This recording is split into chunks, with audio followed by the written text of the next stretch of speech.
Corona काल में भले ही राज्य सरकार निकाय चुनाव टालने के प्रयास में जुटी थी, लेकिन सुप्रीम कोर्ट के आदेश के बाद जहां राज्य निर्वाचन आयोग ने चुनाव की तैयारी शुरू कर दी है, वहीं राजनीतिक दल जिताऊ प्रत्याशी चयन की दौड़ में जुट गए हैं। कोर्ट के आदेश से निर्वाचन आयोग को प्रदेश के जयपुर, जोधपुर और कोटा के दो दो नगर निगमों में चुनाव संपन्न कराने हैं। दरअसल जयपुर, जोधपुर और कोटा नगर निगम का नवंबर 2019 में ही कार्यकाल पूरा हो चुका है। यहां निकाय चुनाव के पहले चरण के 7 चुनाव होने थे, लेकिन राज्य सरकार ने इन नगर निगमों को दो दो हिस्सों में विभाजित कर दिया। उसके बाद यहां प्रशासक नियुक्त कर दिए गए।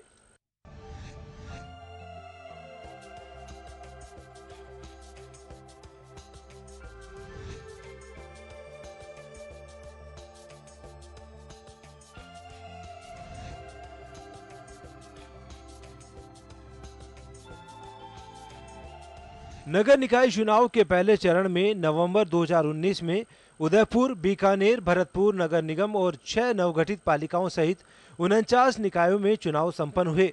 इन चुनावों में बीकानेर और उदयपुर में भाजपा के मेयर बने, वहीं भरतपुर में मेयर की कुर्सी पर कांग्रेस ने कब्जा जमाया।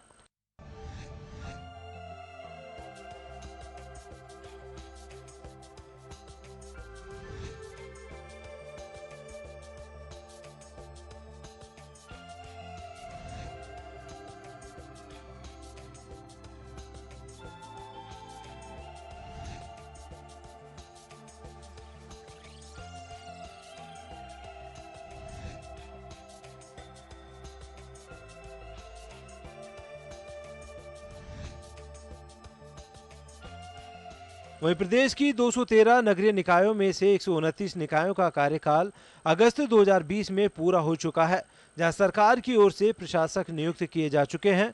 वहीं 12 निकायों का कार्यकाल दिसंबर 2020 तक पूरा हो जाएगा। ब्यूरो रिपोर्ट, जन टीवी न्यूज।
खास खबर में आप सभी का स्वागत है। मैं हूं डॉक्टर प्रभात।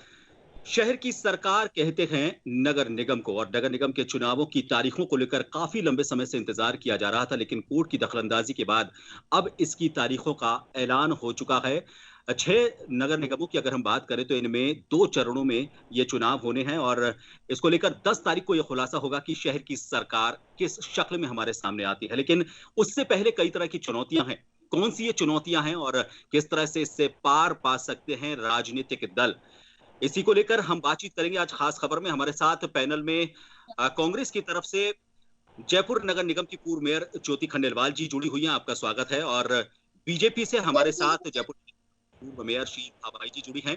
इसके अलावा निवर्तमान निर्दलीय पार्षद के तौर पर हमारे साथ सुशील शर्मा जी जुड़े हुए हैं, और विश्लेषक के तौर पर वरिष्ठ पत्रकार श्याम सुंदर शर्मा जी हमारे साथ इस पैनल में जुड़े हुए हैं। आपका बहुत बहुत स्वागत है।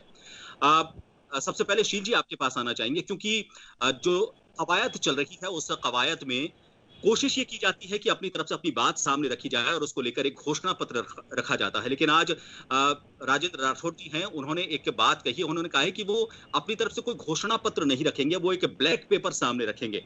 ये एक तरह से पहला जो मैसेज देता है, थोड़ा-सा आपको नहीं लगता कि कुछ गलत मैसेज हो गया? अपनी बात सामने रखने से, मान लिया दूसरे की जो कमियाँ हैं उसको सामने रखना चाहिए, लेकिन आप जब अगर इसमें अपना बोर्ड बनाते हैं, अपना मेयर आप चुनकर अगर जीत कर लेकर आते हैं, तो आप अपनी बात सामने रखें बजाय इसके कि दूसरे की गलतियां रखें, उसको पहले प्राथमिकता में रखना चाहिए था। देखिए जिस तरह जी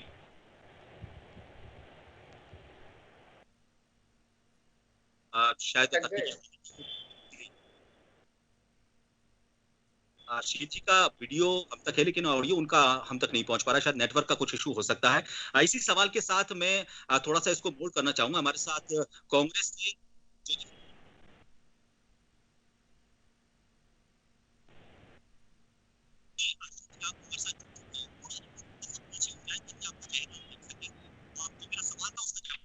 आपसे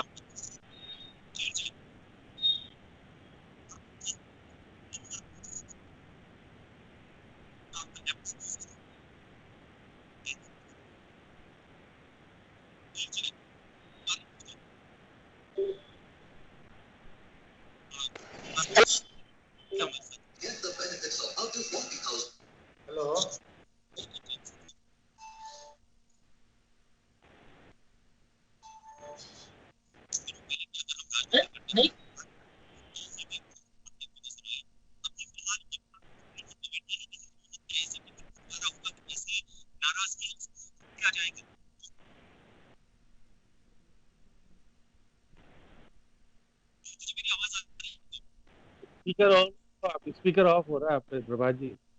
हेलो हेलो प्रभात जी, आवाज नहीं क्लियर आ रही नहीं सर। आ रही है आपकी, लेकिन आपने जो पहले जो सवाल किया था शील जी के साथ, उस बात से मैं आगे बढ़ना चाहूंगी कि ब्लैक पेपर है वो जारी किया गया था। जारी करने की बात राजेंद्र राठौड़ जी कर रहे हैं। मुझे तो बड़ी हास्यास्पद सी स्थिति लगती है ये। आपका बोर्ड है नगर निगम में, तो क्या आप अपने बोर्ड के अगेंस्ट ब्लैक पेपर जारी करना चाह रहे हैं? भाई ये निगम के चुनाव है, शहरी सरकार का चुनाव ये होने जाना है। जो 6 नगर निगम है उनके ये चुनाव यहाँ पर हो रहे हैं, तो क्या आप अपने बोर्ड के अगेंस्ट, क्या बोर्ड ने काम नहीं किया उनके अगेंस्ट ब्लैक पेपर जारी करने वाले? अरे भाई निगम में अगर हम जयपुर नगर निगम की स्थिति, शील जी अब आप एक बार मेरी बात सुन लेंगी तो फिर आपको जवाब देना शायद ज्यादा आसान होगा। ऐसे तो आपकी आवाज भी आ नहीं रही है मुझे। पहले शील जी बोल लेंगी, कोई दिक्कत नहीं, मैं बाद में बोलूंगी। जी शील जी पहले आप बता रहे हैं, लेकिन शील जी मैं रिक्वेस्ट करूंगा, शील जी आपका वीडियो हम तक नहीं पहुंच पा रहा, आप थोड़ा सा अपना फ्रेम थोड़ा सही कर लें, आपका चेहरा पूरा नहीं दिख पा रहा हमको। शील जी आप थोड़ा सा पीछे होकर बैठो ताकि आपका चेहरा पूरा हम देख पाए। जी और थोड़ा सा पीछे जाइए आप। जी अब आप अपनी बात कहें। जी शील जी मेरा जो सवाल था वो ये है कि ब्लैक पेपर लाने की क्या जरूरत है इसमें? आप अपनी बात सामने रखें बजाय इसके कि आप शुरुआती निगेटिव के तौर पर कर रहे हैं। शील जी नहीं, देखिए आप जिस तरह से कांग्रेस की जो मंशा जाहिर हुई, वो कांग्रेस चाहती नहीं थी कि ये चुनाव हो, और जिस तरह से उनका जो मैनेजमेंट है, जिस तरह से अव्यवस्थाएं इनमें फैली हुई हैं, इनके जो पिछले समय में जो प्रकरण हुआ, इनका कहीं गठन नहीं है, इनकी अभी तक जो नए अध्यक्ष बने हैं उनकी कार्यकारिणी गठित नहीं है, जिलों में मंडलों में कहीं नहीं है, तो इससे घबरा कर निगम का चुनाव लड़ने जा रहे हैं ना, ब्लैक पेपर की बात कर रहे हैं ना, तो निगम के बोर्ड ने क्या काम किया और क्या काम नहीं किया इसी बारे में बात करेंगे ना। और अगर आप इस बारे में बात करेंगे तो बोर्ड का जो है गठन, तो बोर्ड आपके बीजेपी के हैं। तो ये जनता को पता है कि जो हमें समय जो सुविधाएं देनी चाहिए थी कांग्रेस सरकार ने नहीं दी है, तो इनको नाराजगी साफ जाहिर इनको पता चल रहा है, तो इसलिए ये से भागना चाह रहे थे। जब इनको हाई कोर्ट से, सुप्रीम कोर्ट से जब बहुत सख्त आदेश हुए, तब ये चुनाव करने के लिए तैयार हुए। तो ये तो नेचुरल बात है कि भारतीय जनता पार्टी बताइए कि कैसी परिस्थितियों में अब जब चुनाव हो रहे हैं, तो हम तो हर तरह से तैयार है, इनकी कोई तैयारी नहीं है। नगर निगम का ये कोई बिल्कुल अंडरस्टूड बात है कि नगर निगम के लिए क्या करना है। 5 जितने भी हमारे बोर्ड बने सब में बहुत बढ़िया काम हुआ है, उसी का परिणाम स्वरूप नगर निगम में का बोर्ड बनता रहा, ज्योति जी रही है, देखिए ज्योति जी का काम देखा है आपने किस तरह का रहा है। तो आपको ये हमारे भारतीय जनता पार्टी के सामने कोई चुनौती नहीं है, हम पूरी तरह से तैयार हैं और हमारा काम आगे जनता के सामने बोलेगा। जी शील जी, लेकिन जब जब आपका ही बोर्ड है तो फिर ब्लैक पेपर लाने की कहां जरूरत पड़ रही है? आप अपनी बातों को सामने रखें ना, किसका ब्लैक पेपर लेके आएंगे फिर आप? नहीं, हमने जो काम किया है वो तो जनता को पता है, जयपुर की जनता जानती है, जोधपुर की जानती है, कोटा की जानती है, हमें बताने की कोई जरूरत नहीं है। और जनता जानती है कि बिना बताए जनता के हितों के लिए हमें क्या काम करना है, ये भारतीय जनता पार्टी का बोर्ड करेगा। भारतीय जनता पार्टी के जो पार्षद हैं वो सब जनता के हित में काम करते रहे। और आप कोरोना काल में देखिए ना, भारतीय जनता पार्टी के पार्षद और भारतीय जनता पार्टी किस तरह से ऐसे खतरे के बीच में जनता के बीच गई है, लोगों को राहत पहुंचाई है। केंद्र सरकार से जो राहत आई कांग्रेस सरकार ने तो वो भी नहीं पहुंचाई। तो ये बात रखना तो बहुत जरूरी है ना। चलिए शील जी, आपका हमने पक्ष सुना। ज्योति जी, आप एक तो ये कहना चाह रहे थे कि आप अपनी बातों को सामने लेकर जा रहे हैं, लेकिन शील धाबाई जी ने जो कहा कि उन्होंने तो 5 बोर्ड उनके थे, उन्होंने अच्छे काम किए, उन अच्छे कामों को सामने रखना चाह रहे हैं। मुझे नहीं पता, आपने प्रभात जी अभी भी कहा कि राजेंद्र राठौड़ जी ने कहा है कि हम घोषणा पत्र नहीं बनाएंगे और एक ब्लैक पेपर जारी करेंगे। मेरे तो बड़ी हास्यास्पद सी स्थिति लगी। नगर निगम में बोर्ड बीजेपी का है और आप बीजेपी के बोर्ड का चुनाव नगर निगम का है, शहरी सरकार का चुनाव है, तो आप ब्लैक पेपर किसका जारी करने जा रहे हैं? निगम के बोर्ड का ब्लैक पेपर जारी करना चाहते हैं, जहां बोर्ड ही आपका था। और जयपुर शहर में तो जो हुआ है ना, शील जी अब आप प्लीज सुनिए, मैंने आपके बीच में इसीलिए नहीं बोला है, प्लीज अब आप सुनिए भी। नगर निगम में अगर हमने जयपुर नगर निगम की अगर हम बात करें तो पिछले 5 सालों में हमने नगर निगम के केवल मेयर बदलते हुए देखे हैं, इसके अलावा हमने कुछ नहीं देखा। निर्मल नाटा जी पहले मेयर बनाए गए, बड़ी कवायद के बाद, बड़ी मशक्कत के बाद, और फिर गौ हत्या का पाप अपने सर लेकर के उनको अपना पद जो है वो छोड़ना पड़ा। हिंगोनिया गौशाला के जो हालात हुए उसके बाद उनको अपना पद जो है वो छोड़ना पड़ा। फिर आप मेयर बदलते हैं, फिर बड़ी कवायद होती है, फिर अशोक लाहोटी जी को आप मेयर बनाते हैं, फिर इनमें बड़ी आक्रोश उत्पन्न होता है। फिर दोबारा जब मेयर बनने की बात आती है तो इन्हीं के ही जो पार्षद हैं वो बड़े असंतुष्ट नजर आते हैं, बोर्ड के काम ना होने की बातें करते हैं, ये सब चीजें आती है। तो हमने ये सब कुछ देखा है, ये पूरा फेज जो है वो जयपुर शहर ने देखा है, अपनी आंखों से देखा है कि कैसे केवल काम नहीं हो रहे, केवल मेयर बदलने के लिए, पद के लिए कैसे पार्षदों को एक जगह इकट्ठा किया जाता है, कैसे खरीद फरोख्त की कार्रवाई की जाती है, वो सब जो है वो देखने में आया है। तो यही जो चीज है ये चीज है। लेकिन मैं ये कहना चाहूंगी कांग्रेस जो है वो अपने कामों को लेकर के जाएगी। कांग्रेस ने, आपने देखा राजस्थान सरकार ने अभी कोरोना का भी समय था तो नगर निगम के माध्यम से काम किया। माननीय मुख्यमंत्री जी ने, कोई भी व्यक्ति भूखा न सोए, और उस काम को उन्होंने निगम के साथ करने के प्रयास किया। और राशन वितरण का काम हो चाहे भोजन वितरण का काम हो, बहुत बेहतर ढंग से हुआ। अभी शील जी ने कहा बड़े प्यार से कि हमने केंद्र से आई हुई राहत को जनता तक पहुंचाया। कोई एक ऐसी चीज बता तो दे जो केंद्र से आई उन्होंने पहुंचा दी हो। हमने यहाँ पे पेंशन देने का काम किया, बहुत बेहतर ढंग से किया। लोगों को भोजन पहुंचाने का काम किया, बहुत बेहतर ढंग से किया। सफाई कर्मचारियों ने जो इस कोरोना काल में जो कोरोना वॉरियर्स के रूप में जो काम किया है वो बहुत अच्छा काम किया है। सैनिटाइजेशन का काम जो है वो हमारे विधायकों ने भी सड़कों पर जाकर के काम किया है। अगर विकास की बात करें, परकोटे ने मेट्रो को देखा जो इन्होंने अटका के रखी थी 5 साल तक तैयार, जिसको नहीं कर पाई है, हमने मेट्रो को आते हुए देखा है शहर में। हमने विकास के काम, सड़कों का सुधार के जो काम है, सीवर के जो काम है, आप इस समय जयपुर, जोधपुर, कोटा, किसी भी शहरी निकाय में चले जाइए, आपको हर क्षेत्र में विकास के काम होते हुए दिखेंगे। और इसीलिए बीजेपी भौंकताई भी है, उनके पास कुछ कहने सुनने को है भी नहीं। एक्चुअली वो फील्ड में थे भी नहीं, इसलिए कहने सुनने को कुछ है भी नहीं। इसीलिए ब्लैक पेपर की और कैसी इस तरह की हास्यास्पद बातें करते हैं जहां विकास के नाम की बात ही नहीं होती है। एक बार मैं, हमारे साथ श्याम सुंदर जी हैं, वो जुड़े हुए हैं, उनसे भी मैं बातचीत करना चाहूंगा। श्याम जी, मुद्दों की अगर बात करें तो स्थानीय जो मुद्दे होते हैं वो हमेशा से ही हावी होते रहे हैं। सबसे बड़ा मुद्दा अगर शहर का कहीं रहा है, एक तो रहा है सफाई का, एक रहा है जो रेवेन्यू है। वो रेवेन्यू, इसके नगर निगम की कोशिशें कितनी भी रही, वो रेवेन्यू जनरेट कर पाया, एक अलग से एजेंसी को यहां पर लेकर आना पड़ा। और ये हर पार्टी के जो भी मेयर रहे हैं या बोर्ड रहा है उस दौर में इसी तरह के हालात रहे हैं। ऐसे में आपको क्या लग रहा है, अब का जो चुनाव होगा, जो भी पिछली राजनीतिक परिस्थितियां रही हैं दोनों दलों में, उन दलों के बीच में कौन से ऐसे मेन इश्यूज हैं, कौन से ऐसे बड़े मुद्दे हैं जिनको लेकर राजनीतिक दलों को अपनी जीत को लेकर अपनी बात सामने रखनी होगी, अपनी कमियों को सामने रखना होगा, उनको दूर करना होगा? श्याम जी। देखिए प्रभात जी, ये पहला मौका है जबकि एक शहर में 2-2 नगर निगम बनेंगे। अब तक पहले एक ही नगर निगम होगा था, अब इस बार पहली बार मौका होगा कि 2-2 नगर निगम हर शहर में बनेंगे।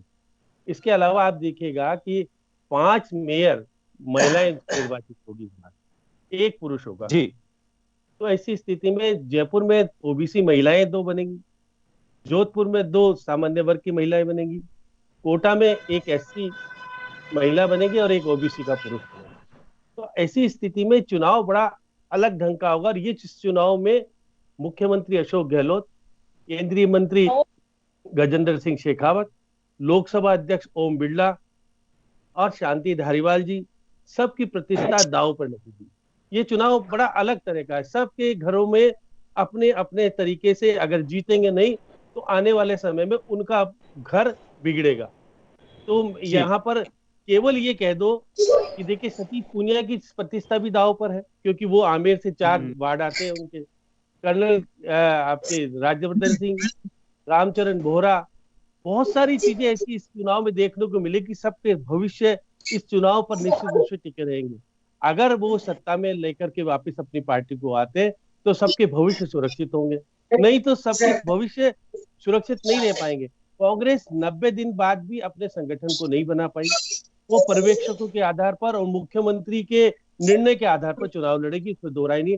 और हो सकता है वो हर शहर के 2, अब क्योंकि जयपुर में 2 घोषणा पत्र बनेंगे, एक तो एक हेरिटेज का बनेगा, एक ग्रेटर का बनेगा, कोटा में उत्तर का बनेगा, दक्षिण का बनेगा, ऐसे ही जोधपुर में दोनों तरह बनेगा। अब क्योंकि सरकार है, सरकार निश्चित रूप से कुछ घोषणाएं कर सकती है कि हम ये पूरा करें, कर सकती है क्योंकि सरकार है, और सरकार के साथ साथ कुछ भावनाएं भी बहती है, जो कि ज्योति जी को पता है कि सरकार के साथ साथ बहुत सारी चीजें चलती है। क्योंकि आने वाले जयपुर में जो चुनाव हुए तो बीजेपी के सतीश पूनिया अपनी पार्टी के प्रभारी होने के बाद भी अपनी पार्टी को संभाल नहीं पाए, और ये अपने उप महापौर को मेयर नहीं बना पाए, और विष्णु लाटा बने तो किसके सहयोग से बने? सहयोग कांग्रेस के सहयोग से बने, और फिर कांग्रेस का बोर्ड भी चला और उन्होंने काम भी ठीक ठाक किए। तो बहुत सारी चीजें क्योंकि सरकार का सहयोग मिला तो काम भी कुछ हुआ। अब क्योंकि राजेंद्र राठौड़ कह रहे हैं हम ब्लैक पेपर जारी करेंगे, तो आखिर ब्लैक पेपर किस चीज का? क्या ये नगर निगम के चुनाव है या विधानसभा के चुनाव है? ऐसी स्थिति में राजेंद्र राठौड़ को राजस्थान की राजनीति में आने की जरूरत नहीं है, क्योंकि उनका क्षेत्राधिकार इस जगह नहीं लगता। अगर वो चूरू के होते और बाकी चीजें होती, सतीश पूनिया यदि कहें कि हम ब्लैक पेपर जारी करेंगे तो मैं मानता हूं कि सही बात होती। शील धाबाई जी को भी क्योंकि प्रत्याशी बनेंगी, वो ग्रेटर की वो है, भावी मेयर की दावेदार भी हैं, एक बार मेयर रह भी चुकी है। ऐसी स्थिति में क्योंकि ज्योति जी को तो अब चुनाव लड़ना नहीं, ज्योति जी को तो आगे वाला देखना है, क्योंकि वो तो सांसद का चुनाव लड़ चुकी हैं। तो ऐसी स्थिति में ज्योति जी तो केवल भूमिका में रहेंगी कि उनके लोगों को टिकट मिल जाए, बस इतने तक की। महेश जोशी निश्चित इस भूमिका में रहेंगे कि वो हो सकता है अपने घर में भी मेयर ला सकते हैं, और बाकी चीजों का निर्णय भी वो करेंगे, उनके निर्णय के अनुसार तरीके होगा। क्योंकि बाकी जो उनके हैं एमएलए वो इतने प्रभावी नहीं जितने कि महेश जोशी है। लेकिन बीजेपी में जो विधायक है जैसे एसएस राजवी है, कालीचरण श्राफ है, वो सतीश पूनिया को नहीं मानेंगे, वो कहेंगे हमारी चलेगी, हम अपने अनुसार निर्णय करेंगे। तो बीजेपी में कोर कमेटी बनेगी और ये विधायकों को भी आपस में चलेगी। उसके बाद संघ कहेगा उसको टिकट देना पड़ेगा, यहाँ तो संघ बहुत प्रभावी होगा। तो ऐसी स्थिति में बहुत सारी चीजें जी जो मैं वापस लौटूंगा आपके पास। एक जो मुद्दों को लेकर हम बात कर रहे थे उसको लेकर मैं सुशील शर्मा जी के पास जाना चाहूंगा। सुशील जी, जब भी कोई चुनाव होते हैं तो एक निर्दलीय की जो भूमिका होती है काफी महत्वपूर्ण हो जाती है। जयपुर, जोधपुर और कोटा, हम अगर इन तीनों की जगहों की बात करें, आपको क्या लगता है कि अभी मुद्दों के नजरिए से अगर हम देखते हैं तो ये चुनाव कितना महत्वपूर्ण हो जाता है अभी जो भी राजनीतिक हालात रहे हैं राजस्थान में फिलहाल, और जो दिग्गजों की प्रतिष्ठा की जो बात श्याम जी कह रहे थे उन सब के बीच? सुशील जी, देखिए मेरी आवाज आ रही है आपको? मेरी आवाज आ रही है आपकी आवाज? मैं निवेदन ये करना चाहता हूँ कि अब की बार जो हालात बने हैं, क्योंकि छोटे छोटे तो वार्ड बन गए, और अब की बार जो पार्षद जीत के आएंगे वो पार्टी की बजाय यदि उसका लोकल धरातल पे काम है या जातिगत समीकरण उसके पक्ष में है, या जैसे दो मोहल्ले का वो कोई चेयरमैन या अध्यक्ष रहा हुआ है कोई कॉलोनी का, तो वो व्यक्ति ज्यादा निकल के आएंगे बजाय पार्टी की टिकटों पर। पार्टी की टिकटों का ज्यादा महत्व नहीं रहेगा उसके लोकल काम का, क्योंकि ये श्वेत पत्र और ब्लैक पत्र जारी कर रही है दोनों पार्टियां। लेकिन यदि उसका लोकल, वो श्वेत पत्र में क्या लिखेंगे हमें अभी पता नहीं, ब्लैक में क्या लिखेंगे। मेरे मोहल्ले में क्या प्रॉब्लम है, छोटा सा मोहल्ला है, 7-7, 8-8 हजार के वार्ड है, उस मोहल्ले की प्रॉब्लम क्या है, उसकी समस्या क्या है, उसका ना तो उनको पता है ब्लैक पेपर जारी करने वालों को, ना श्वेत पत्र जारी करने वालों को। और अब की बार ये विधायकों का टिकटों की मारामारी ज्यादा रहेगी कि वार्ड बढ़ गए, और हमारे जैसे लोग जो जमीन से जुड़े हुए लोग रहेंगे, जिन्होंने काम किया है धरातल पर, वो निकल के आएंगे। और दोनों ही पार्टियां जो मेयर के सपने देख रही है, उनको बिना निर्दलियों के, बिना उनके सहयोग के संभव नहीं होगा। अब की मैं आपको बताऊं, छौ नगर निगम के अंदर श्याम जी के चेहरे पर मुस्कान आ रही है, मैं शायद तस्वीर कर रहा हूँ श्याम जी आपको, कि निश्चित रूप से अब की बार निर्दलियों की भूमिका महत्वपूर्ण रहेगी। ये भले ही कितना ही ब्लैक पेपर जारी कर ले, कितना ही श्वेत पत्र जारी कर ले, लोकल समस्या ये निगम के चुनाव है, और निगम के चुनाव भी छोटे छोटे वार्डों से। अब के तो सरपंच जैसे चुनाव हो गए, आप समझो पूरा मेरे एरिया में अंदर 7,000 का वार्ड बना, 7,000 का वार्ड मेरे सबसे पकड़ है, तो मैं जानता हूँ पिछले 10 साल से तो पार्षद हूँ, पर मेरे जैसे लोग और भी जो जनसंपर्क में है, वो चाहे वहां के जानकार रहे हो, वहां के कोई अध्यक्ष रहे हो कॉलोनी के, जिन्होंने थोड़ा काम किया धरती पे, तो पार्टियों की ज्यादा इमेज नहीं रहेगी, मैं आपको सही बताऊं। और मेरा तो ये आंकलन है कि अब की बार निर्दलीय बहुतायत मात्रा में जीत के आएंगे, क्योंकि फिर ये कलेश होगा, अभी टिकटों में कलेश होगा, इनके टिकटों में तगड़ा कलेश होने वाला है। जी जी जी, आप टिकट किससे ले रहे हो, ये बता दो, निर्दलीय लड़ोगे क्या? पक्का तो लड़ेंगे, हमें तो टिकट की जरूरत भी नहीं है, मैं कभी टिकट मांगने गया ही नहीं। मैं क्या करूं, मैं विचारधारा से भले कांग्रेस विचारधारा का व्यक्ति हो, लेकिन मैं आपको ये बात जरूर बताना चाहता हूँ कि टिकटों में मारामारी होगी। दिलवा देंगे आपको टिकट, ज्योति जी दिलवा देंगे टिकट ज्योति जी दिलाने की जरूरत ही नहीं है साहब, मेरे को तो नोरे निकाल रहे हैं। एक्चुअल चक्कर क्या है मैं आपको बताऊं श्याम जी, कि यदि ये टिकट देते हैं तो टिकट के नाम पर बीजेपी कांग्रेस उड़ जाते, वोट नहीं मिलता, काम को वोट मिलेगा ना यार। चलिए, और इंडिपेंडेंट जो जीतता है ना, उसका बड़ा फायदा है। आ रहा हूं आपके पास वापस। ज्योति जी आपके पास आना चाहूंगा। टिकट वितरण को लेकर बड़ी पशोपेश इस वक्त नजर आ रही है। अभी फिलहाल जो हालात है, अगर मैं कल तक की बात करूं तो करीब 2,500 दावेदारों के जो बायोडाटा है वो पहुंच चुके थे। आज उसके बाद 300-400 के आसपास और जुड़े होंगे। एक सीट पर लगभग 10 से 12 के करीब एवरेज अगर हम लेकर चलें तो वो दावेदारों की यहां पर दावेदारी नजर आ रही है। ऐसे में टिकट वितरण को लेकर क्या क्राइटेरिया तय कांग्रेस की तरफ से किया जा रहा है? क्योंकि ये तो कहा जा रहा है कि सिंगल नाम दो, लेकिन जब इतने नाम सामने आ रहे हैं तो कोई तो क्राइटेरिया तय किया गया होगा। क्या आधार तय किया गया है किसको उम्मीदवारी दी जाए? देखिए प्रभात जी, इसमें तो ये रहता ही है कि एक कमेटी का जो है वो गठन कर दिया गया है, जो कमेटी हर विधानसभा वाइज जो है ये हमारे यहाँ पर स्क्रूटनिक करेगी जो नाम आए हुए हैं, चाहे वो नाम पीसीसी में आए हों, चाहे वो नाम डीसीसी में आए हों, चाहे वो एमएलए के पास हो, चाहे वो एमपी के पास गए होंगे, एमपी में से आए हों। सुशील जी, आपको तो पता है अगर कैंडिडेट ज्यादा है इसका मतलब हमारे यहाँ पर वर्कर जो हैं उन्होंने जनता के बीच में ज्यादा काम किया, तभी टिकट मांगने आ रहे हैं ना। काम की तो कमी नहीं है, काम तो इतना कर दिया कि अब तो संकट हो गया, क्योंकि काम ज्यादा कर दिया ना, इसलिए आप ज्यादा आप इसके लिए परेशान ना हो। निश्चित रूप से जो कैंडिडेट जो भी निकल करके सामने आएगा, पूरी पार्टी उनके साथ खड़ी भी होगी, और जब पार्टी हो जाएंगे उसके नहीं होंगे ना कांग्रेस पार्टी। आप क्यों इतनी चिंता कर रहे हो? आपको तो निर्दलीय चुनाव लड़ना है, आप क्यों पार्टी का चिंता कर रहे हो? चिंता करने के लिए क्या बात कर रहे हो? मेरे को तो आपकी बहुत ज्यादा चिंता रहती है। नहीं, मेरी चिंता करने के लिए तो था टाइम, एमपी इलेक्शन के टाइम पे तब करते आप चिंता, और आगे फिर समय आएगा फिर तब करना चिंता।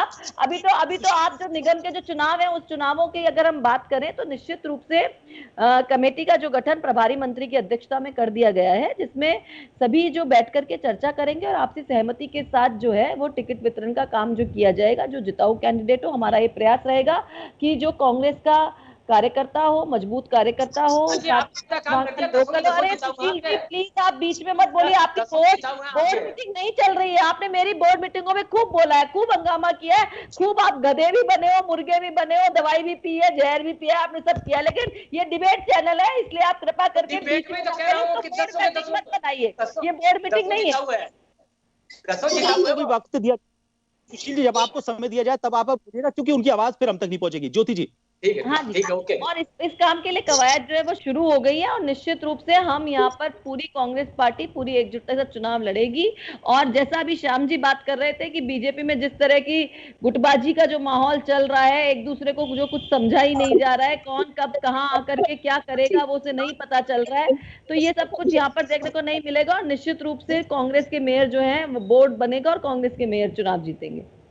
सवाल खड़ा हो रहा है। देखिए सवाल खड़ा हो रहा है। देखिए मैं बताइए, आपके कांग्रेस में भी गुटबाजी को लेकर कई सवाल हुए। पिछले घटनाक्रम को अगर हम लेते हैं, इस सवाल से कांग्रेस भी नहीं बच सकती। तो ऐसे में आप किस गुट को संतुष्ट कर पाएंगे, और जो उम्मीदवार आ रहे हैं वो किसको समर्थित हैं, किसके किसके फेवर में अब तक रहे हैं? आपको नहीं लगता कि उस गुटबाजी का असर इस टिकट वितरण पर भी नजर आएगा? ये भी एक बड़ी पड़ेगा ना। ये मैंने आपको यही कहा कि एक्चुअली में बीजेपी कर ही रही है। जैसे कोई राजस्थान सरकार के चुनाव हो रहे हैं, चुनाव राजस्थान सरकार के हैं ही नहीं, ये शहरी सरकार के चुनाव है। 74 अमेंडमेंट में निकायों के चुनावों में शहरी सरकार का दर्जा देने की बात की, और हमने इसके लिए बड़ा संघर्ष भी करते रहे। अगर कोई अधिकारों में कमी रही तो शील धवाई जी ने भी देखा और मैंने भी देखा है कि अगर कहीं अधिकारों में शहरी सरकार को बिल्कुल राज्य सरकार अगर नहीं बनने देती तो हमने उन अधिकारों के लिए संघर्ष भी किया है कि शहरी सरकार है, उसे शहरी सरकार का दर्जा और स्वरूप मिलना चाहिए। तो निश्चित रूप से ये जो चुनाव है वो सही, ये बात सुशील जी ठीक कह रहे थे कि लोकल चुनाव है। जो व्यक्ति अपने क्षेत्र में सक्रिय होगा, जिस व्यक्ति ने समय पर जनता के हितों के काम करने में अपनी महत्वपूर्ण भूमिका निभाई होगी,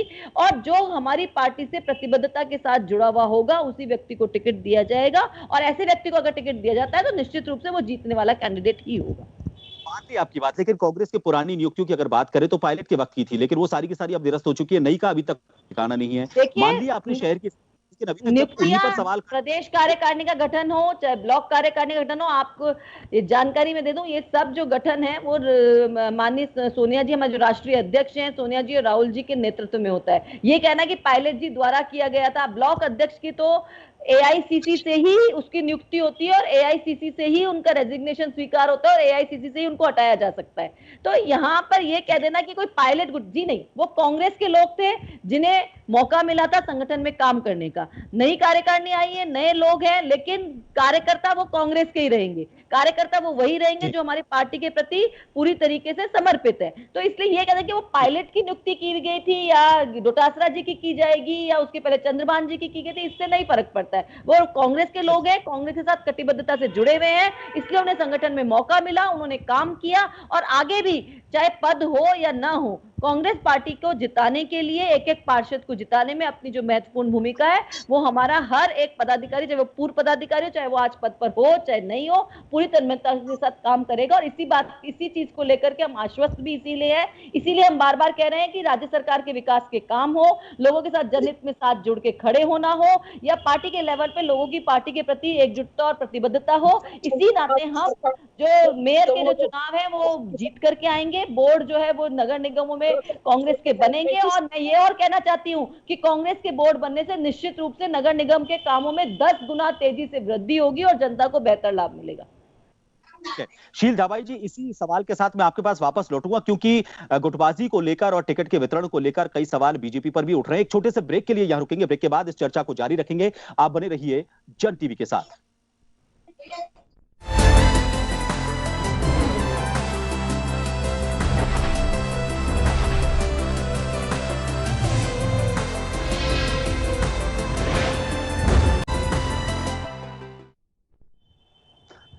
खास खबर में एक बार फिर आप सभी का स्वागत है। हम बात कर रहे हैं शहर की सरकार को लेकर चल रही कवायद को लेकर। टिकट वितरण एक बड़ी समस्या हो सकता है, खेमों का टकराव हो सकता है, और उसके बाद जब चुनाव होगा तो किन मुद्दों को लेकर यह चुनाव लड़ा जाएगा, इस पर हम चर्चा करें। हमारे साथ बीजेपी से जयपुर नगर निगम की पूर्व मेयर शील धाबाई जी जुड़ी हुई हैं, कांग्रेस से हमारे साथ ज्योति खंडेलवाल जी हैं, जयपुर नगर निगम की पूर्व मेयर वरिष्ठ पत्रकार श्याम सुंदर शर्मा जी हमारे साथ जुड़े हैं, और निवर्तमान निर्दलीय पार्षद सुशील शर्मा जी हमारे साथ जुड़े हुए हैं। शील जी, जिस सवाल के साथ मैं ज्योति जी के पास गया था, उस सवाल के साथ आपके पास लौटना चाहूंगा। खेमेबाजी का डर और टिकट वितरण को लेकर नाराजगी का डर बीजेपी में भी बना हुआ है। यहां पर सतीश पूनिया और वसुंधरा राजे, इन दोनों को लेकर यह कहा जाता है कि दो खेमे बटे हुए हैं। पिछले दिनों में जब मीटिंग्स बुलाई गई थी, दोनों मीटिंग्स में, जिसमें सतीश पूनिया जी ने मीटिंग को आहूत किया, उसमें वो उनसे दूरी बनाई गई वसुंधरा राजे की तरफ से। हालांकि यह कहा गया कि वो इस वक्त शहर में मौजूद नहीं है, या तबीयत खराब है, या किसी के साथ मीटिंग में है। लेकिन आरोप तो लग रहे हैं, चाहे कांग्रेस लगाए या चाहे कोई और भी लगाए। तो ऐसे में टिकट वितरण की समस्या तो बीजेपी के सामने भी है।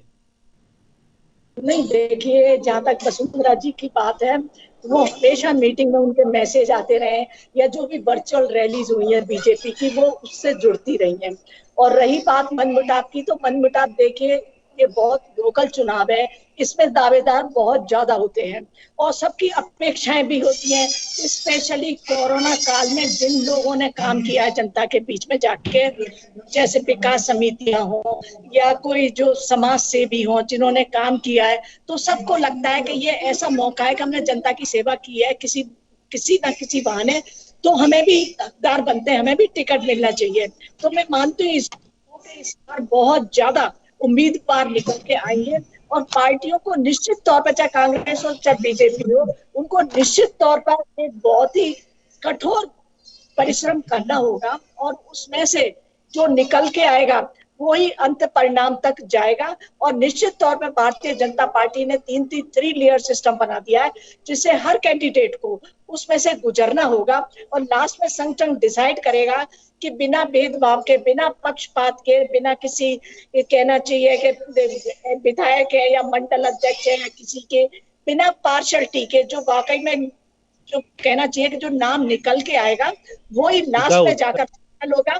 और संगठन भी अपनी तरफ से, कई बार कार्यकर्ताओं को ये परेशानी होती है कि हमारा नाम मंडल अध्यक्ष ने नहीं दिया है, विधायक ने नहीं दिया, ये वहां पर हमारे यहाँ पर एक 3 मेंबर्स की कमेटी बना रखी है जो कार्यालय में बैठेंगे, वो सीधे जाके अपना नॉमिनेशन वहां पर दे सकते हैं, प्रार्थना पत्र वहां पर दे सकते हैं, वो विचार करेंगे और वो देखेंगे संभावनाओं को। वो ऐसा भी नहीं कि नाम आ गया तो वही है, वो अपने लेवल पर सारे जो संगठन की जो कमेटियां बनी हुई है वो स्वयं जांच करेंगे और हर तरह के परीक्षण करने के बाद जिताऊ टिकाऊ जो मेंबर होगा उसको ही टिकट देंगे। और हमें पूरा विश्वास है कि जिस निष्ठा से जिन लोगों ने काम किया है, तो जो हमारे कैंडिडेट होंगे वो बिल्कुल पार्टी जिसको तय कर देगी, सब उसी के साथ लगेंगे और जिता करके भारतीय जनता पार्टी का बोर्ड नगर निगम बनाएंगे। आपने पिछली बार जिताऊ को टिकाऊ को दिया था, वो कहाँ चले गए सारे?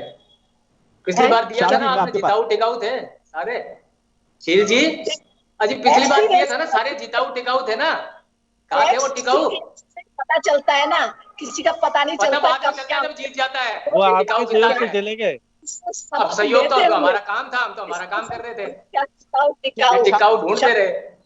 मैंने बोला ना, ये बोला मैंने कि बिल्कुल बहुत अच्छी तरह से उनकी निष्ठा पार्टी की तरफ देके ठोक बचा के पूरी तरह से तब टिकट वितरण।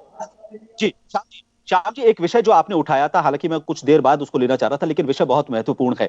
3 बड़े शहरों की जब बात कर रहे हैं हम, जोधपुर की बात करें, कोटा की बात करें, जयपुर की बात करें, अब की बार 2-2 यहां पर बोर्ड बनने वाले हैं।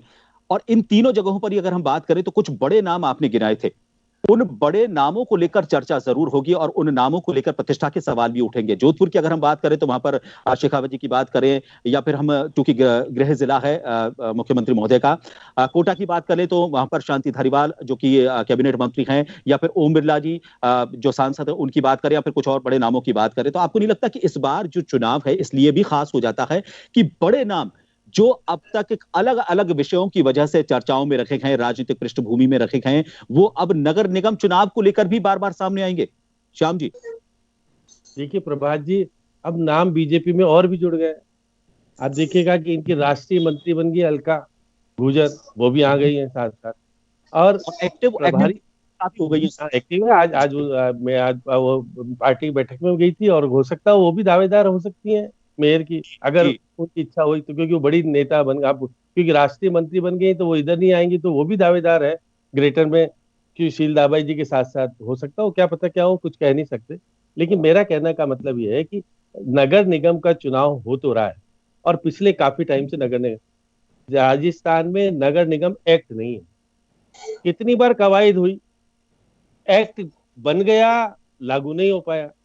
और शील दाबाई जी से मौजूद है कि मंजीत सिंह जी जब सीओ हुआ करते थे, उन्होंने तो पैसा भी लगाया बहुत कुछ और एक्ट भी बनाया, लेकिन उसको लागू नहीं कर पाए। तो हमारा नगर निगम एक्ट चलता है नगर पालिका एक्ट के अनुसार, इसलिए जो भी मेयर बनता है उसकी स्थिति बहुत नाजुक होती है।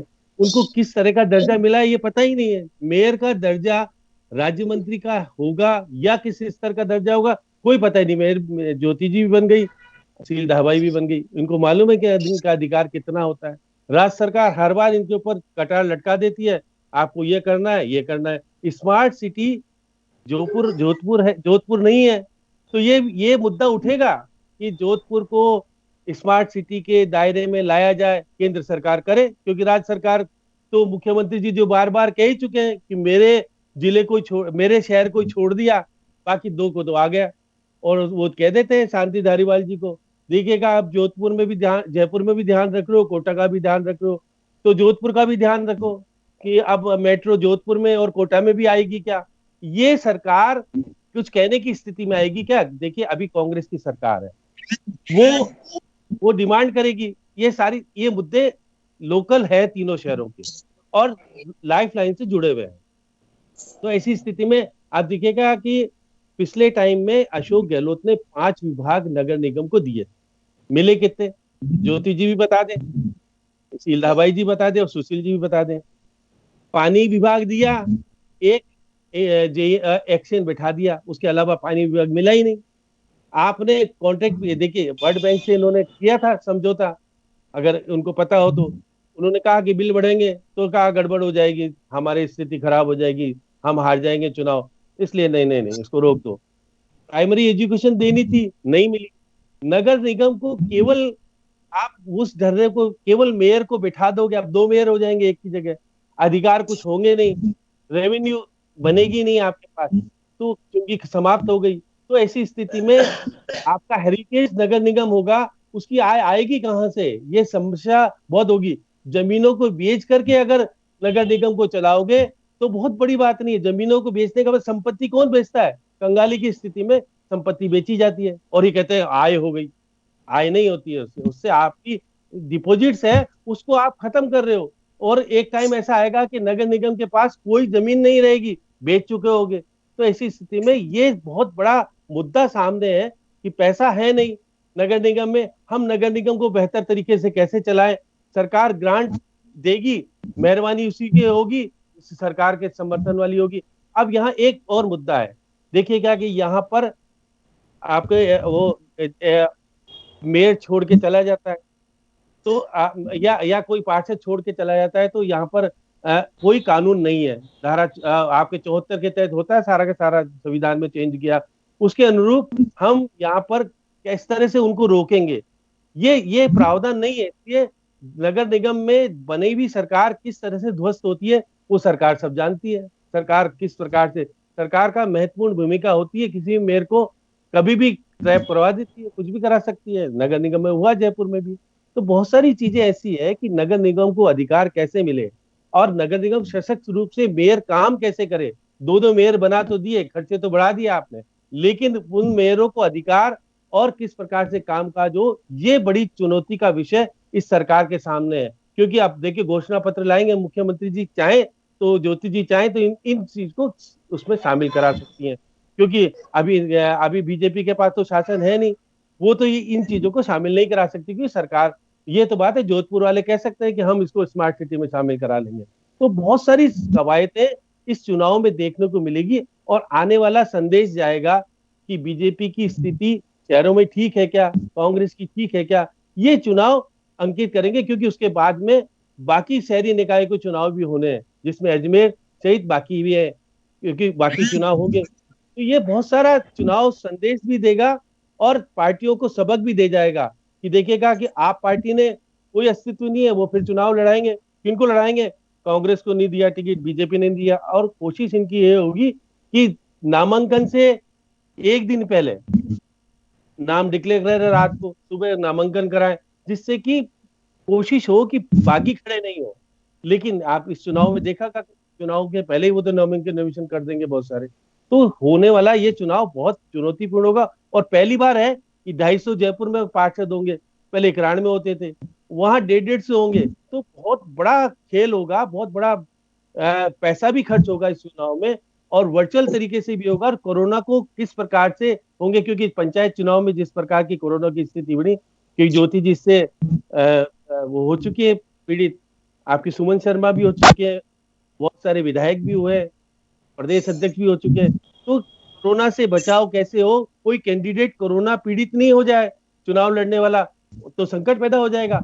इसलिए चुनाव आयोग, राज्य निर्वाचन आयोग की बहुत बड़ी भूमिका होगी कि जो चुनाव लड़ रहा है उसको सुरक्षित भी रखे, कोरोना नहीं हो जाए उसको, क्योंकि कोरोना हो गया तो वो प्रचार कैसे करेगा। तो बहुत बड़ी चुनौती सरकार के सामने भी है, राज्य निर्वाचन आयोग के सामने भी है, और इनको कॉर्पोरेट करते हुए चुनाव लड़ा जाएगा। तो एक नया संदेश इस प्रदेश में जाने वाला है।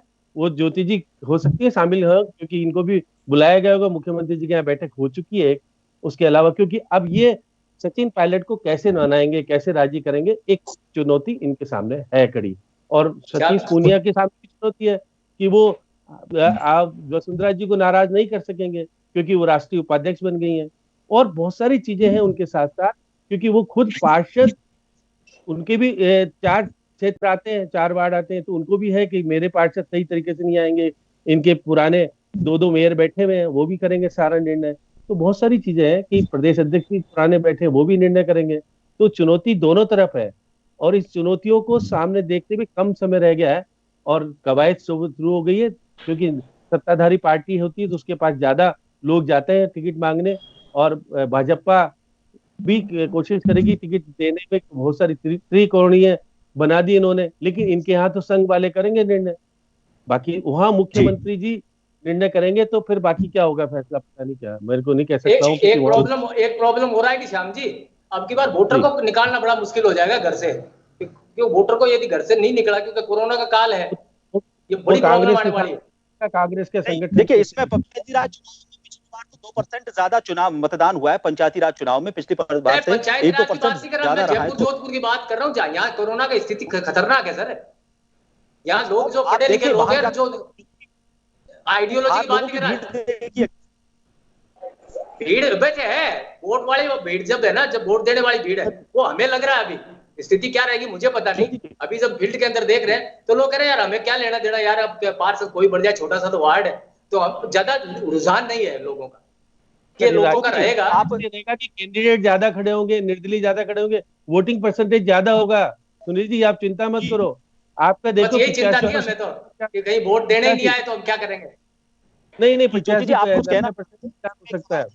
हाँ मैं ये कहना चाहती थी प्रभात जी मैं ये कहना चाहती थी, ये बात तो बिल्कुल ठीक है कि 74th अमेंडमेंट जो राजीव गांधी जी लेकर के आए थे, जिस भावना के अनुरूप की राज्य सरकार की शहरी सरकार को एक सरकार का दर्जा मिले और हर शहर की अपनी समस्याएं होती हैं, अपने समाधान होते हैं, उसके अनुरूप वो सरकार जो है वो काम कर सके। अगर हम अभी जैसे बात कर रहे थे कि 2 मेयर बन जाएंगे तो उनके सामने कितनी चुनौती रहेगी, ये बिल्कुल एक अलग बहुत चुनौतीपूर्ण, जो निगम की जो वर्किंग होती है वो जन्म से लेकर के मरण तक की होती है। आपको जन्म प्रमाण पत्र भी चाहिए होता है, मृत्यु प्रमाण पत्र भी चाहिए होता है, आपको जमीन का पट्टा भी चाहिए होता है, आपको भू रूपांतरण भी कराना होता है, आपको सफाई भी चाहिए होती है, आपको लाइट भी चाहिए होती है, आपको सीवर की भी चाहिए होती है। तो एक यूं कहूं कि हर व्यक्ति के जीवन से जुड़ा हुआ ये डिपार्टमेंट जो है वो होता है, जहाँ 24/7 की वर्किंग होती है। तो मेयर का पद हमेशा ही बहुत चुनौती भरा होता है, क्योंकि वहां जनता का सीधे जुड़ाव है, डायरेक्ट आपकी पब्लिक डीलिंग है।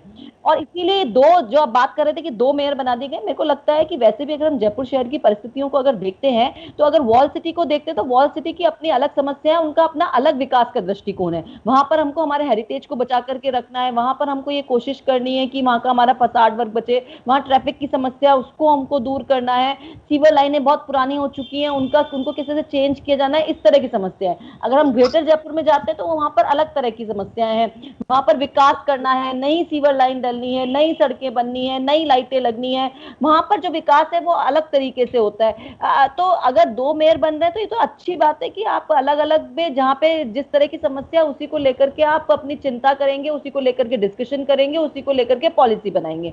लेकिन ये बात सही है कि चुनौती होती है और शहरी सरकार को जो राज्य सरकार के दबाव में जो काम करना पड़ता है वो होता है। और इस दबाव को यूं कहें कि फंडिंग जो है वो एक बहुत बड़ी प्रॉब्लम जो है वो हमेशा से नगर निगमों के पास रही है। लेकिन अगर हम जयपुर नगर निगम की बात करें तो वहां पर अगर राजस्व के लिए सभी जनप्रतिनिधि बेहतर ढंग से काम करें तो वो अपने आप में बहुत सक्षम एक डिपार्टमेंट बन सकता है। लेकिन मैं ये कहना चाहूंगी चुनौती तो होती है।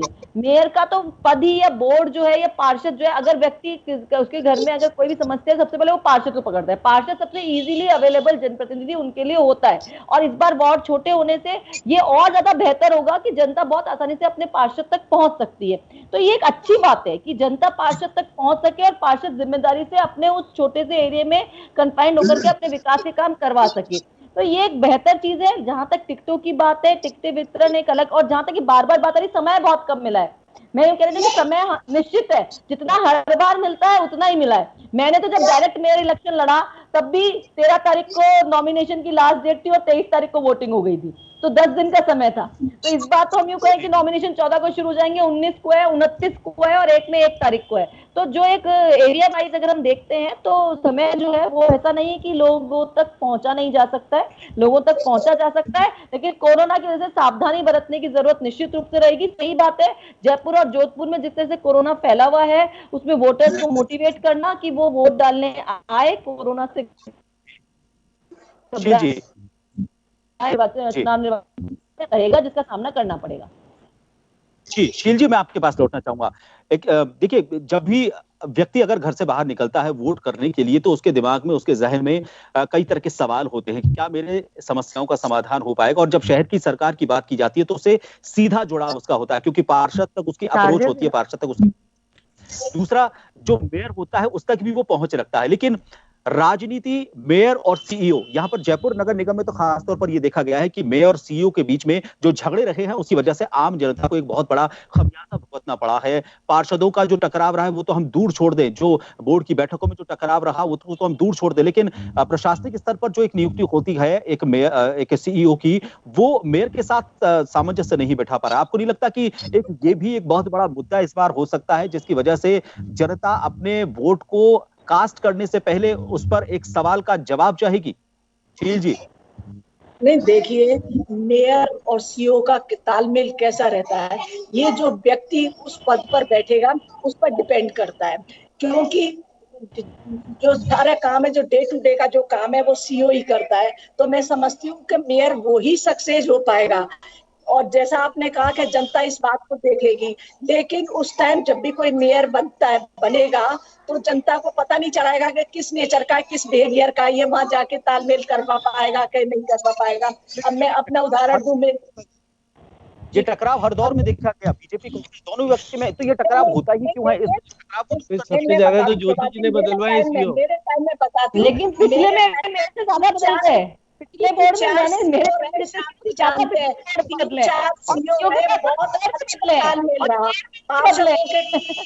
तो मेयर आप अकेले रहे, तो 3 मेयर हो गए थे इनके जमाने में।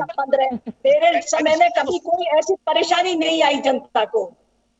तो ये उस व्यक्ति पर डिपेंड करेगा। और शहर का विकास ही तभी कुछ, मतलब जो मेयर बने उसको ये सोचना पड़ेगा, अपने व्यवहार में ये देखना पड़ेगा कि अल्टीमेटली काम हमें इन ऑफिसर से दे रहा है। अगर हम अपनी नेतागिरी जताएंगे या उसका साथ में व्यवहार सही नहीं होगा, एटीट्यूड सही नहीं होगा, तो कर्मचारी कोई भी काम नहीं करता। आप देखिए, घर के सर्वेंट को भी हम अगर ढंग से बात नहीं करेंगे, ढंग से पेश नहीं आएंगे, तो वो भी छोड़ के चला जाएगा। तो ये मेयर को सबसे पहले जब जाता है उसको ये सोचना पड़ेगा कि मेरा व्यवहार ऐसा हो कि वो सारे कर्मचारियों से, जो सीईओ है, स्टाफ है, ये जो पार्षद है, उनके साथ बेहतर तालमेल। जी, भ्रष्टाचार के खिलाफ आवाज उठानी पड़ती है और मुझे अफसोस है कि अगर बीजेपी अगर आवाज नहीं उठाती है भ्रष्टाचार के अगेंस्ट, तो उससे खराब बात नहीं हो सकती है।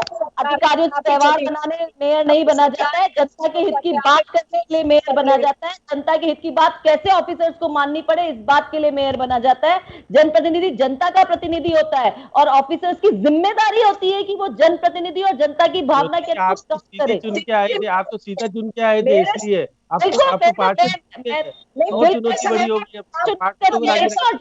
श्याम जी, ज्योति जी तो एक पहली मेयर है जो सीधी चुन के आई थी, तो ये अपना पूरी दादागिरी करी है इन्होंने, और ये तो कोई दिक्कत नहीं है। लेकिन अब मेयर दादागिरी नहीं कर सकता, अब बाहर से चुनेंगे ना, पार्षद के अनुसार चलना पड़ेगा। चलिए श्याम जी आपके पास आना चाहूंगा। समय बहुत कम बचा है और कमेटियों का गठन कर दिया गया, लेकिन उनके पास काम करने के लिए बहुत कम समय है। और कांग्रेस की अगर बात करें तो उसने 24 से 48 घंटे के बीच का समय दिया और यह कहा गया है कि एक एक नाम का पैनल तैयार करके दिया जाए। आपको नहीं लगता कि कमेटियों का गठन कर देना ये इतिश्री नहीं होती? समय जो कम मिला है ये भी एक बहुत बड़ी चुनौती है। इसी कम समय में आपको अपना एजेंडा सामने रखना है, जनता के सामने अपना उम्मीदवार का चेहरा तय करना है, उसके बाद अपनी बातों को जनता के बीच तक पहुंचाना है। यह कम समय होना ये एक बहुत बड़ी चुनौती है दोनों दलों के सामने। देखिए प्रभात जी, सबसे बड़ी बात तो यह है कि बीजेपी के नेताओं को बयानबाजी से बचना पड़ेगा। अब राजेंद्र राठौड़ जी को क्या लेना देना था कि हम तो ब्लैक पेपर लाएंगे। अब आप देखिएगा, जिसको जिम्मेदारी नहीं दी हो अगर वो बोल रहा है, तो इसलिए सबसे पहले तो आपको जिम्मेदारी फिक्स करनी पड़ेगी किसको किसको क्या काम देना है, और उसके अनुरूप काम होगा तो निश्चित रूप से कुछ तरह की, क्योंकि इनके यहाँ बीजेपी में बड़े लीडर्स हैं जो कि सीधे राष्ट्रीय अध्यक्ष से नाता रखते हैं, वो सतीश पूनिया को तो निर्देश दे देंगे या नहीं नहीं ऐसा ऐसा। तो ये इनके यहाँ बड़ी चुनौती होगी, क्योंकि उनका अपना अस्तित्व को कायम रखना है। अब यहाँ क्योंकि मुख्यमंत्री जी के निर्णय के अनुरूप अगर काम होगा तो सचिन पायलट को निश्चित रूप से दर्द होगा। और यहाँ जयपुर की बात करें तो आज देखिएगा प्रताप सिंह खाचरियावास भी खड़े हैं, तो महेश जोशी भी खड़े हैं, और बाकी लोग भी काफी लोग हैं।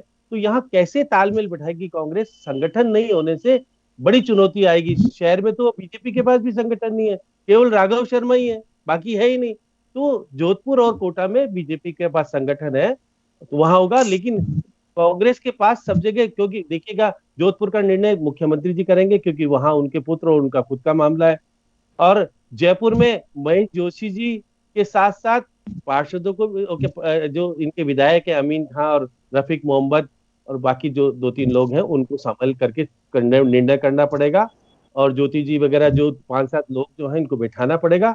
अगर सामंजस्य नहीं बैठा तो बहुत मुश्किल आएगी, और बहुत तादाद में निर्दलीय भी जीत के आ सकते हैं, बागी जीत के आएंगे तो सरकार के हवा के साथ बह जाएंगे।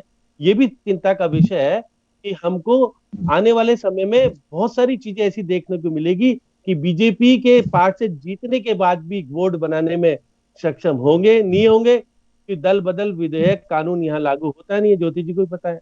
तो ऐसी स्थिति में सरकार बड़े निश्चिंता से बैठी है कि सरकार तो हम बना लेंगे, शहर की बना इसलिए लेंगे कि वो तो उनके पास सरकारी साधनों का सदुपयोग करने का अधिकार है, जब तक होता है, और प्रतिपक्ष के पास नहीं है बीजेपी के पास।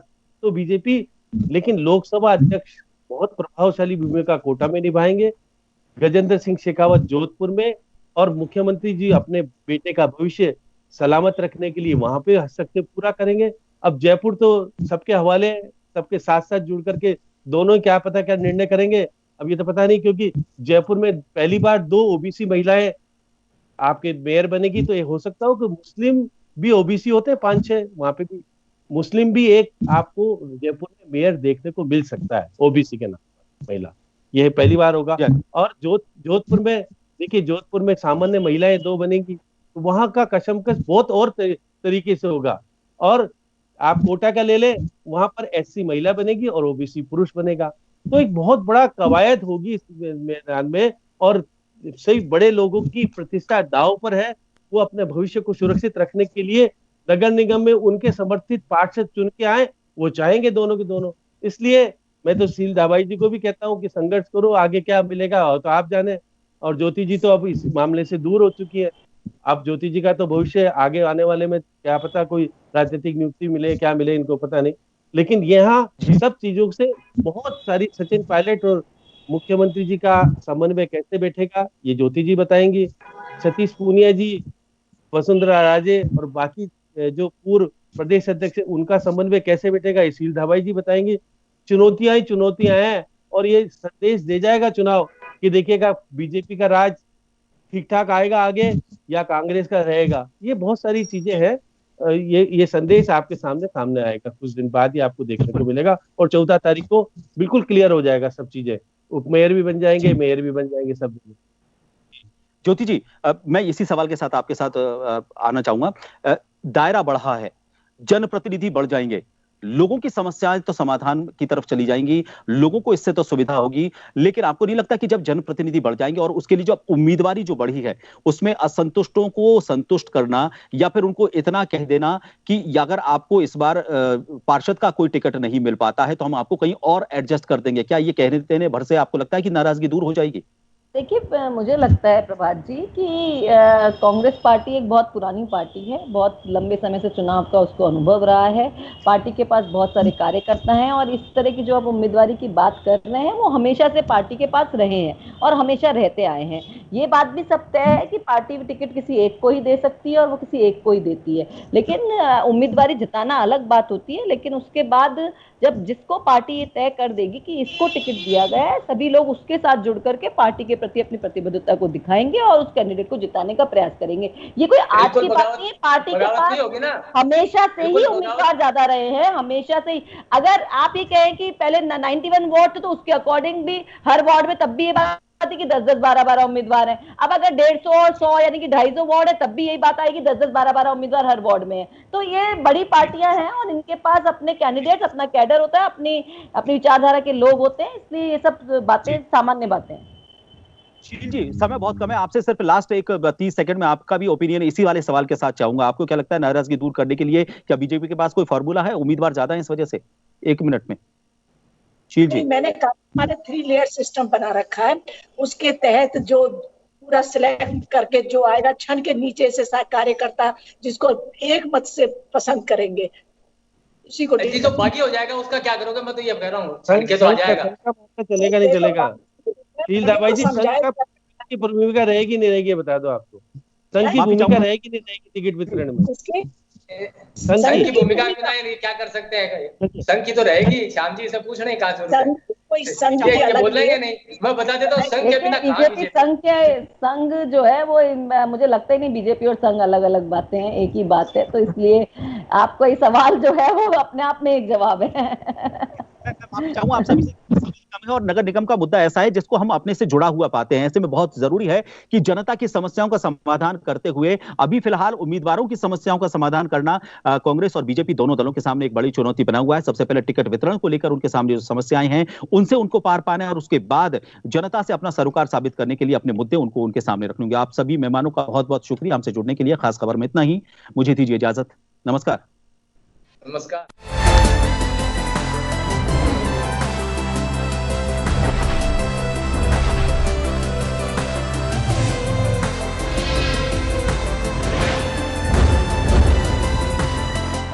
जन टीवी की लेटेस्ट अपडेट पाने के लिए हमारे चैनल को जरूर सब्सक्राइब करें और नोटिफिकेशन पाने के लिए बेल आइकॉन दबाएं।